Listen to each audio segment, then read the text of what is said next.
చేసింది ఆనాడు కాంగ్రెస్ ప్రభుత్వం. వైఎస్ రాజశేఖర రెడ్డి గారు గ్రేట్ లీడరు, రైతుల మీద భారం పడకుండా వ్యవసాయ రంగాన్ని కాపాడాలనే ఉద్దేశంతో ఎంతో ఆలోచన చేసి మొదలుపెట్టింది ఆనాడు. దాన్ని దృష్టిలో పెట్టుకొని ఆనాడు అప్పటి ప్రభుత్వాలు ప్రతిపక్షాలు దుమ్మెత్తిపోసినాయి, ఇవ్వలేరు అని చెప్పి. 100% రైతులకు ఉచిత కరెంట్ ఇచ్చి, ఇది రైతుల పక్షపాత ప్రభుత్వము, ఇది కాంగ్రెస్ పార్టీ రైతుల కోసం పనిచేస్తుందని చెప్పి నిరూపించుకున్న ప్రభుత్వం ఆ రోజు. ఆనాటి ప్రభుత్వం రాబోయే రోజులను దృష్టిలో పెట్టుకొని రైతులకు ఉచిత కరెంట్ ఇవ్వాలంటే, రాబోయే రోజుల్లో డిమాండ్ని దృష్టిలో పెట్టుకొని అప్పుడు ఉన్న ప్రభుత్వం తీసుకున్న కొన్ని చర్యలు, కొత్తగూడెంలో 800 మెగావాట్ల ప్లాంట్ కావచ్చు, సింగరేణి విద్యుత్ కేంద్రం 1200 మెగావాట్లు కావచ్చు, 600 మెగావాట్ల కాకతీయ విద్యుత్ కేంద్రం కావచ్చు, 240 మెగావాట్ల లోయర్ జూరాల హైడల్ కేంద్రం కావచ్చు, 120 మెగావాట్ల పులిచింతల హైడల్ కేంద్రం కావచ్చు. ఆనాడు ప్రణాళికలు రచించి అప్పుడు మొదలుపెట్టిన ప్రాజెక్టులు. మొత్తం తెలంగాణ ఏర్పడే నాటికే 2960 మెగావాట్ల విద్యుత్ ఉత్పత్తికి అవసరమైన పనులు అప్పుడే స్టార్ట్ చేశారు అధ్యక్ష. ఇంకో విషయం ఏంటంటే, తెలంగాణ ఇచ్చిన కాంగ్రెస్ పార్టీ ఆనాడు యూపీఏ ప్రభుత్వం కూడా ఆంధ్రప్రదేశ్ పునర్విభజన చట్టాన్ని రూపకల్పన చేసినప్పుడు తెలంగాణ ఉద్యమంలో ఆత్మ బలిదానులు చేసుకున్న అమరుల కళను సాకారం చేయాలంటే రాష్ట్రం ఏర్పాటు అయితే, జనాభా నిష్పత్తి ప్రకారం అయితే, ఆస్తుల పంపకం విషయంలో 58.32% ఆంధ్రప్రదేశ్కు, 41.68 తెలంగాణకు. అదే విద్యుత్ ఉత్పత్తి విషయంలో రాష్ట్రం ఏర్పడిన నాటికి తెలంగాణలో సంక్షోభం అన్న విద్యుత్ రంగంలో రావచ్చని చెప్పి దృష్టిలో పెట్టుకొని 53.89 తెలంగాణ రాష్ట్రానికి విద్యుత్ విభజన చట్టంలో న్యాయం జరగాలని చెప్పి చేయడం జరిగింది అధ్యక్ష. ఆ చర్యల వల్ల యూపీఏ ప్రభుత్వం పునర్విభజన చట్టంలో ప్రత్యేకంగా విద్యుత్ రంగంలో మనం తెలంగాణకు అన్యాయం జరగొద్దని చెప్పి, జనాభా నిష్పత్తిని కాకుండా ప్రత్యేకంగా విద్యుత్ రంగాన్ని దృష్టిలో పెట్టుకొని ఆనాడు తీసుకున్న చర్యల వల్ల 1800 మెగావాట్ల కరెంటు అదనంగా మనకు తెలంగాణ రాష్ట్రానికి వచ్చింది అధ్యక్ష. మరి ఇవన్నీ ఎంతో సెన్సిటివ్ ఇష్యూస్, ఎంత జాగ్రత్తగా తీసుకోవాల్సిన నిర్ణయాలు కాబట్టి ఆనాడు కాంగ్రెస్ ప్రభుత్వం అయినా యూపీఏ ప్రభుత్వం అయినా ముందు చూపుతోటి ఈ రైతుల ప్రయోజనాలను దృష్టిలో పెట్టుకొని నిర్ణయాలు తీసుకొని ముందుకు పోయింది అధ్యక్ష. ఈ తెలంగాణ రాష్ట్రంలో రైతులకు కరెంటు కష్టాలు లేకుండా కాపాడేందుకు ఆలోచన చేసిన విషయం అధ్యక్ష. అటువంటిది ఈరోజు అధ్యక్ష, ప్రతిపక్షంలో ఉన్న నాయకులు, పెద్ద మనుషులు, ఇక్కడ నిర్ణయాలు తీసుకున్న పెద్ద మనిషి లేడు, హౌస్కు లీడర్ ఆఫ్ ద ఆపోజిషన్ అయితే లేడు.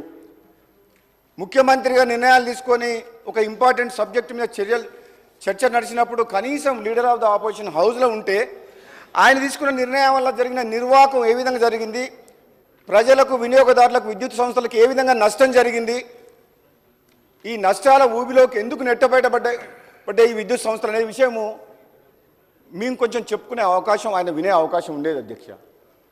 మన దురదృష్టవశాత్తు ఏంటంటే, మీసా నాయకులు అంటారు మీ నాయకుడు రాలేదంటే మీ స్థాయికి ఆయన అవసరం లేదు, మేమే చాలని అంటుంటారు అధ్యక్ష. వీళ్ళ స్థాయి ఏందో 10 ఏళ్లలో కేసీఆర్ గారు ముఖ్యమంత్రిగా ఉన్నప్పుడు వీళ్ళ స్థాయి ఏంది, మంత్రులు, ఎంపీలు, అధికారుల మాట ఎవరైనా విన్నారా అధ్యక్ష?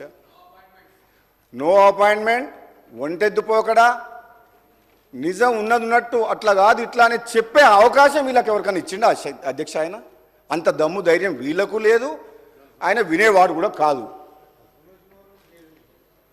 అటువంటి పరిస్థితి ఉన్న మనిషి, పెద్ద మనిషి, లీడర్ ఆఫ్ ద ఆపోజిషను ఉండి కూడా సభకు రాకుండా ఒక ఇంపార్టెంట్ సబ్జెక్టుల మీద చర్చ నడిచినప్పుడు లేకుండా వీళ్ళంటారు మరి లీడర్ ఆఫ్ ద ఆపోజిషన్ ఎందుకు ఉండాలి అధ్యక్ష? మరి అటువంటిప్పుడు ఆయన సభకే రానప్పుడు ఆయన అవసరం లేదని వీళ్ళే అంటుండ్రు. మరి మీరే మీ లోపల ఎవరో ఒకరు సభల లీడర్గా మీరు ఎల్ఓపి కాండి. ఆయన అవసరం లేనప్పుడు మరి ఇక సభకే వద్దనుకున్నప్పుడు ఆ పొజిషన్లో ఆయన అవసరం ఏముంది? ఉండాలి అధ్యక్ష, రావాలి. ఆయన చేసిన మంచి పనులుంటే ఈ కాంగ్రెస్ ప్రభుత్వం ఈరోజు రైతులు 2004లో ఆశీర్వదించినట్టు మళ్ళీ 2023లో కూడా రైతులు నమ్మకంతో కాంగ్రెస్ పార్టీ మళ్ళీ అధికారంలోకి వస్తే మాకు మా ప్రయోజనాలు మమ్మల్ని కాపాడుతారన్న నమ్మకంతో ఈరోజు రైతులు మాకు అధికారం ఇచ్చిండ్రు. అంటే రైతులకు కాంగ్రెస్ పార్టీ ప్రభుత్వం మీద, కాంగ్రెస్ పార్టీ మీద, రాహుల్ గాంధీ నాయకత్వం మీద, సోనియా గాంధీ గారి నాయకత్వం మీద అంత నమ్మకం ఉంది అధ్యక్ష. వాళ్ళ అధికారంలో మేము వచ్చినప్పుడు మేము ఏం చెప్తున్నాం? మేము తీసుకున్న నిర్ణయాలు ఏంది? మరి మీ 10 ఏళ్ళు మీరు ప్రజల అవకాశం ఇస్తే మేమేమేం పొరపాట్లు చేసిండ్రు? ఒకవేళ పొరపాట్లు చేసిన దాని మీద కూడా ముఖ్యమంత్రి గారు కూడా కమిషన్ ఏర్పాటు చేసిండ్రు. మళ్ళీ సుప్రీంకోర్టు ఇన్వాల్వ్ అయ్యి జడ్జిని కూడా కొత్త జడ్జిని అపాయింట్ చేయమన్నారు. ఎంక్వైరీలు చేస్తున్నాం. కానీ మేము చెప్పే మంచిది ఏదైనా ఉంటే, మీ సూచనలు కూడా మీరు ఏదైనా మంచి చెప్తే మీరు వినండి, ఓపికతోటి సమర్థించండి, సపోర్ట్ చేయండి. యాజ్ ఏ అపోజిషన్గా ప్రజలకు మేలు చేసే విషయంలో, కరెంటు విషయంలో, ఇటు విద్యుత్ అనేది డొమెస్టిక్ కావచ్చు, ఇండస్ట్రియల్ కావచ్చు, కమర్షియల్ కావచ్చు, అగ్రికల్చర్ కావచ్చు, 4 సెక్టార్లని కాపాడాల్సిన బాధ్యత ఈ ప్రభుత్వం మీద ఉంది. కరెంటు లేని 10 నిమిషాలు కూడా ఉండలేము. గంట సేపు నీళ్ళు లేకుండా ఉండగలుగుతాం అధ్యక్ష. ఈ హౌస్ కూడా 10 నిమిషాలు కూడా 5 నిమిషాలు కూడా నడవదు అధ్యక్ష. కరెంట్ లేకపోతే మనం ఏ పని ముందుకు పోలేము. అటువంటి కరెంటు విషయంలో మీరు తీసుకున్న నిర్ణయాల విషయంలో మీరు ఏదన్నా చెప్తే కొంచెం ఫ్రస్ట్రేషన్ ఉండకండి. బయట కూడా ప్రెస్ మీట్లు పెట్టి ప్రభుత్వం మీద దుమ్మెత్తి పోస్తున్నారు అధ్యక్ష. చేసిన తప్పులు చాలవని చెప్పి ఇంకా ఉల్టా మేము ఇప్పుడు ఆ విద్యుత్ రంగాన్ని ఏ విధంగా నష్టాల ఊబి నుంచి బయటికి తీసుకొచ్చి గాడిలో పెట్టి అందరికీ తక్కువ ధర కరెంట్ ఇవ్వాలని మేము ఆలోచన చేస్తున్నాం. ఒక పాజిటివ్ థింకింగ్ తోటి, కన్స్ట్రక్టివ్ థింకింగ్ తోటి ముందుకు పోతున్నాం. ఒకవేళ మీరేమైనా మిస్టేక్ చేస్తే తప్పును ఒప్పుకోండి. మేమేమైనా తప్పు నిర్ణయాలు తీసుకుంటే మాకు చెప్పండి, మేము ఫాలో అవుతాం 100%. కానీ అది లేదు. మరి ఎందుకంత ఫ్రస్ట్రేషను? ఆ ఫ్రస్ట్రేషన్లో ఉండి ఇంకా నష్టం చేయాలని చూస్తున్నారు. సభలో కానీ బయట కానీ దయచేసి ప్రతిపక్ష సభ్యులు అందరూ కూడా ఏం కోరుతున్నారంటే, నిన్న కూడా గౌరవ మాజీ మంత్రులు జగదీశ్వర్ రెడ్డి గారు కూడా ప్రెస్ మీట్ పెట్టి విద్యుత్ శాఖ మంత్రిగా పనిచేసిన అధ్యక్ష. ఆయన అంటే గౌరవం ఉంది, సభ్యులు, సీనియర్ నాయకులు. కానీ ఇష్టం వచ్చినట్టు మాట్లాడడం ముఖ్యమంత్రి గారి మీద, ప్రభుత్వం మీద ఎందుకు అవసరం అధ్యక్ష? ఇది 10 ఏళ్ల పాటు మీకు అవకాశం వచ్చింది. కొన్ని మంచి పనులు చేసిండ్రు, కొన్ని తెలిసి తెలియక తప్పులు చేసిండ్రు. విద్యుత్ రంగంలో కావచ్చు, ఇరిగేషన్ ప్రాజెక్టు కాళేశ్వరం విషయంలో కావచ్చు. అది ప్రజలందరికీ అర్థమైపోయింది. అక్కడ కూర్చున్నారంటేనే, మిమ్మల్ని అక్కడ పంపించినారంటేనే అర్థమైంది ప్రజలు మార్పు కోరుకుండ్రు. మేము అనుకున్నంత స్థాయిలో మాకు అభివృద్ధి జరగలేదు, న్యాయం జరగలేదు. తెలంగాణ వచ్చిన తర్వాత కూడా మా బతుకులు మారలేదు. కాబట్టే తెలంగాణ ఇచ్చిన కాంగ్రెస్ పార్టీకి అధికారంలో ఇచ్చి మళ్ళీ మమ్మల్ని ఇటుపక్క కూర్చోబెట్టిండ్రు. దాన్ని బ్రాడ్గా ఆలోచించి అర్థం చేసుకొని ఇప్పుడు మీరు ప్రతిపక్షంలో ఉండి ఏ విధంగా ఒక ఉత్తమ విమర్శకులుగా ఉండి ఈ ప్రభుత్వానికి ఎట్లా సహకరించాలన్న ఆలోచన చేయాలి తప్పితే ప్రతిదాన్ని మేము చెప్పిన దాన్ని పొలిటికలైజ్ చేసి రాజకీయ ప్రయోజనాల కోసం ఈ సభను వాడుకోవద్దు అధ్యక్ష. ఈ సభల ప్రభుత్వం వచ్చినప్పటి నుంచి ఎప్పుడు కూడా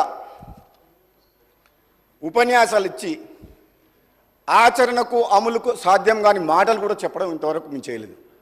బడ్జెట్లో కూడా గౌరవ ఉప ముఖ్యమంత్రి గారు, మా పవర్ మినిస్టర్ 16,000 కోట్ల రూపాయల బడ్జెట్ పెట్టి పవర్ సెక్టర్కు తప్పకుండా రైతుల ప్రయోజనాలని, అన్ని వర్గాల ప్రయోజనాలను కాపాడి ఈ పవర్ సెక్టర్ని కాపాడి గాడిలో పెడతామని చెప్తుంది అధ్యక్ష. మీరు ఈరోజు చాలామంది మాట్లాడేది ఉందన్నారు, తక్కువ సమయం తీసుకోమన్నారు. ఏం బాధలేదు అధ్యక్ష, ఎందుకంటే మిగతా సభ్యులందరూ మాట్లాడాలి కాబట్టి నేను ఎక్కువ సమయం తీసుకున్నాను అధ్యక్ష. కానీ ఇది very very very very important subject అధ్యక్ష. పవర్ సెక్టర్, ఈ పవర్ సెక్టర్లో గత 10 ఏళ్ల కాలంలో ఒక పెద్ద నిర్ణయాలు, ఉదాహరణకు అధ్యక్ష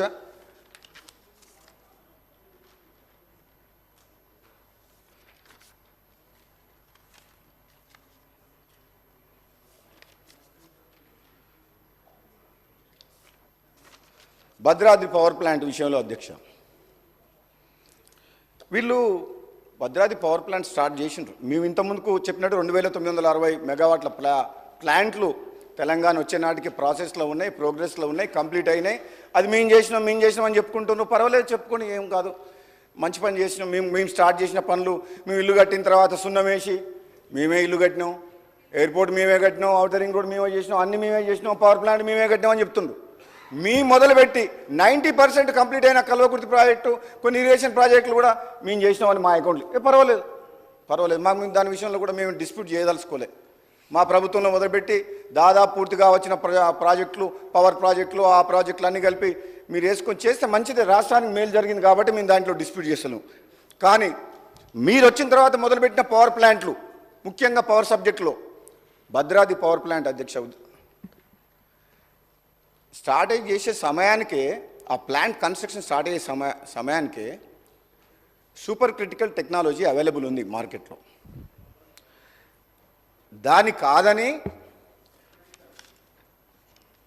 కాదని అందులో వాడిన టర్బైన్స్, జనరేటర్స్, బ్రాయిలర్స్ 15 సంవత్సరాల కింద ఇండియా బుల్ కంపెనీ కోసం తయారు చేసినవి. ఆ కంపెనీ మూతపడడం వల్ల, కాలం చెల్లిన వాటిని వినియోగించడం వల్ల ఎటువంటి సమస్యలు వచ్చినాయంటే అధ్యక్ష, ఈ మధ్యన నేను ఒక రిపోర్ట్ చదివిన, సంబంధిత చీఫ్ ఇంజనీర్ గారు, ఆ ప్లాంట్ హెడ్ పై అధికారులకు రాసిన లేఖలో 4 యూనిట్లు ఉంటే 270 megawatts into 4 units 1080 megawatts power ప్లాంట్లో ఎప్పుడు ఏదో ఒక యూనిట్ తరచుగా షట్ డౌన్ అవుతుంది. బికాస్ అవుట్డేటెడ్ టెక్నాలజీ వాడిండ్రు. మళ్ళీ లేటెస్ట్ టెక్నాలజీ అవైలబుల్ ఉంది, 1000 కోట్లు ఖర్చు పెట్టిండ్రు, ప్రాజెక్ట్ కాస్ట్ పెరిగింది.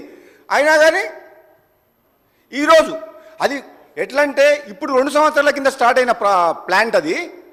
ఆ సి గారి రిపోర్ట్లో ఏం రాసిందంటే, ఇది 2 years ఓల్డ్ ప్లాంట్ లాగా పనిచేయట్లేదు, 10 to 15 years కింద కన్స్ట్రక్షన్ చేసిన ప్లాంట్ లాగా బిహేవ్ చేస్తుంది. అంటే ఎప్పుడు ఏదో ఒక ప్రాబ్లం వస్తుంది, మెయింటెనెన్స్ ప్రాబ్లం అని చెప్పి చాలా క్లియర్గా అఫీషియల్గా పేపర్ మీద లెటర్ ఇచ్చిన అధ్యక్ష. అంటే ఎంత బాధ్యతారహితంగా తీసుకున్న నిర్ణయాల వల్ల ఎన్ని వేల కోట్ల అధ్యక్ష, అది 7,290 కోట్ల ప్రాజెక్టు క్యాపిటల్ కాస్ట్, అది 10,616 కోట్లకు పెరిగింది, 43% ఇంక్రీజ్ అయింది. అంటే డబ్బులు వృధా చేసిండ్రు. పోనీ డబ్బులు పెడితే ఎక్కువ, ప్రజల సొమ్ము అసలు వృధా చేయకూడదు, ప్రతి రూపాయి ఆలోచించి ఖర్చు పెట్టాలి అధ్యక్ష.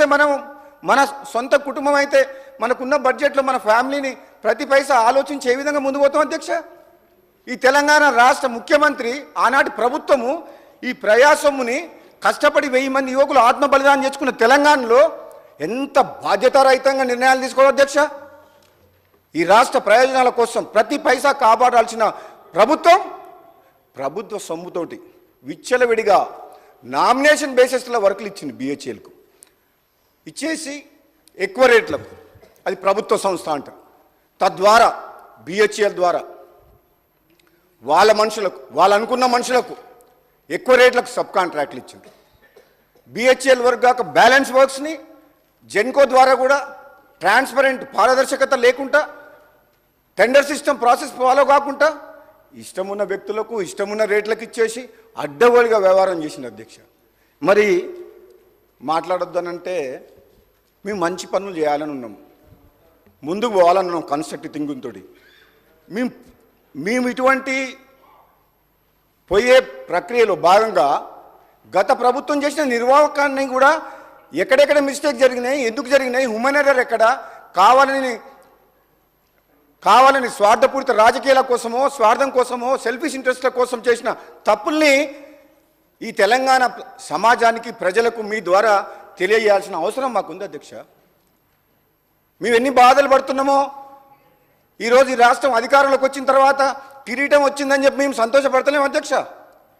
ప్రభుత్వం వచ్చింది, అధికారంలో వచ్చిందంటే ఒక బాధ్యతగా ఈ ప్రభుత్వం, కాంగ్రెస్ పార్టీ ప్రభుత్వం ప్రతి విషయంలో, చిన్న విషయమైనా సరే చాలా ఆలోచించి నిర్ణయాలు తీసుకొని ముందు పోతున్న తరుణంలో వాళ్ళు చేసిన నిర్వాహకం గురించి మేము ప్రజలకు చెప్పకపోతే అది మా తప్పు అవుతుంది. మేము చేతగానే వాళ్ళం అయిపోతాం, మేము చెప్పలేని వాళ్ళం అయిపోతాం. గత ప్రభుత్వం చేసిన పాపాలు, మంచి పనులు కూడా చెప్తాం అధ్యక్ష. వాళ్ళు చేసిన ఏదైనా మంచి పని ఉంటే కూడా మేము చెప్తాం, కేసీఆర్ కిట్ ఇచ్చిందంటే బాగుందని చెప్పినాం. కొన్ని విషయాల్లో మేము ఎక్కడ కూడా, వాళ్ళు కూడా రాజశేఖర రెడ్డి గారిని ఆరోగ్యశ్రీ పథకం బాగుందని చెప్పి కేసీఆర్ గారు మెచ్చుకున్నారు. తెలంగాణ ఇచ్చిన సోనియా గాంధీని మెచ్చుకున్నారు, దేవతని అన్నారు. కానీ మేము కూడా చెప్తున్నాం, మీరు చేసిన నిర్వాహకం వల్ల జరిగిన నష్టాన్ని ప్రజలకు వివరిస్తాం. తప్పకుండా ఏదైతే కమిషన్ ఏర్పాటు చేసిండ్రో త్వరలోనే కొత్త జడ్జి అపాయింట్మెంట్ అయ్యి కంప్లీట్ డీటెయిల్గా ఇన్వెస్టిగేషన్ అయితే అధ్యక్ష, అందులో ఎటువంటి అనుమానం లేదు. వాళ్ళు సభలో గొడవ చేసినంత, బయట మాట్లాడినంత మాత్రాన చేసిన పాపాలు కడుక్కుంటామంటే అంత ఈజీ కాదు అధ్యక్ష. ఇది రెండోది అధ్యక్ష, అది చిన్నది. రెండోది మీ అందరికీ తెలుసు, మా జిల్లాల యాదాద్రి పవర్ ప్లాంట్ అధ్యక్ష, అది ఎంత పెద్ద తప్పు నిర్ణయం అంటే, జనరల్గానైతే థర్మల్ పవర్ ప్లాంట్ అధ్యక్ష, జనరల్గా పిట్ హెడ్ అంటే కోల్ మైన్ పక్కన, thermal power plants pit head అంటే కోల్ మైన్స్ పక్కలో దగ్గరలో పిట్ హెడ్లో థర్మల్ పవర్ ప్లాంట్ పెడతారు అధ్యక్ష. మామూలుగా అయితే ఎక్కడైనా సరే, ప్రపంచంలో ఎక్కడైనా సరే థర్మల్ పవర్ ప్లాంట్ ఎక్కడ పెడతారు అంటే మైన్ పక్కన పెడతారు. 250 కిలోమీటర్ల దూరాన దామరచర్ల